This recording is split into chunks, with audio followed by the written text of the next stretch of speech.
तर नमस्कार मित्रांनो, स्वागत आहे तुमचा आजच्या आपल्या नवीन व्हिडिओत। तर मित्रांनो, 3 वर्षांतना एकदा आमच्या गावच्या गावदेवीचं गोंधळ, त्या गोंधळाची व्हिडिओ मी तुम्हाला आज दाखवणार आहे। व्हिडिओ काढून झालेली आहे, कालच गोंधळ झालो। किती जोरात पाऊस पडत होतो ना, तसल्या पावसात गोंधळ साजरा करायला जायलो आमच्या गावकऱ्यांना। तर आजच्या व्हिडिओतना तुम्हाला देखावला भेटणार आहे, ते व्हिडिओ शेवटपर्यंत देखा। आय होप तुम्हाला व्हिडिओ नक्की आवडेल। पहिल्यांदा असं जोरात पाऊस भेटलो गोंधळाला। पावसात ना गोंधळ आम्ही कसं साजरा केलो, कसं झोपलो फिरवलो, तर तुम्हाला या व्हिडिओतना मी आता दाखवते।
छत्री घेऊन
हे का संध्याकाळचं 6:15 पर्यंत जोगवो फिरून जायलंय आणि जोरात पाऊस पण सुरू झालाय.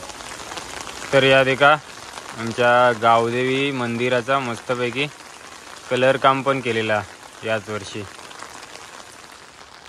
तर देखील व्हिडिओ आय होप तुम्हाला व्हिडिओ आवडला असेल. आणि अशा पद्धतीत मुसळधार पावसात गोंधळ साजरा झालो. रात्री तर भरपूर पाऊस पडत होतो. रात्री जागरण पण असतं, पण पावसामुळे काय मला जाताना नाही आला आणि लाईटी पण गेलेलो, त्यामुळे पूर्ण कालोख होतो, त्यामुळे पण कदाचित मी गेलो नाही.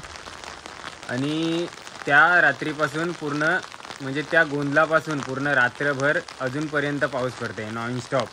पूर्ण नही बी व्हावायला लागल्यात. पूर्ण वातावरणच चेंज झालं आहे. आमच्या बंदरावर देखू शकता तुम्ही पूर्ण होडे वगैरे लावून ठेवल्यात. कोणीच धंद्याला वगैरे गेला नाही मावरा पकराव पावसामुळे. हे ते काही झिलकुली टाकते, चिंबोरी पकडावं लागले. तर असो, आता शेवटी थोडीशी तुम्हाला मी आमच्या गावदेवीच्या मंदिरात जी मूर्ती आहेत ना, त्या मूर्त्यांची ओळख करून देत आहे. तर पुजारी आल्यात पूजा करावलं सकाळचं गावदेवीची पूजा. मामा, हे मूर्त्यांची नावं माहिती आहेत का तुम्हाला? ही गावदेवी माता, ही भैरी भवानी, महादेव, शंकर आणि हे ईर आहेत ना, छोटे छोटे मूर्ती आहेत. तर ही छोटीशी व्हिडिओ तुम्हाला कशी वाटली ती कमेंट करून नक्की सांगा. आवडली असली तर लाईक करा, शेअर करा आणि चॅनलवर जर नवीन असू तर सबस्क्राईब नक्की करा. असेच गावचे कोकणांचे व्हिडिओ तुम्हाला मी आता घेऊन येत जाईन. खास करून पावसांचे हिरवेगार व्हिडिओ आता असतील.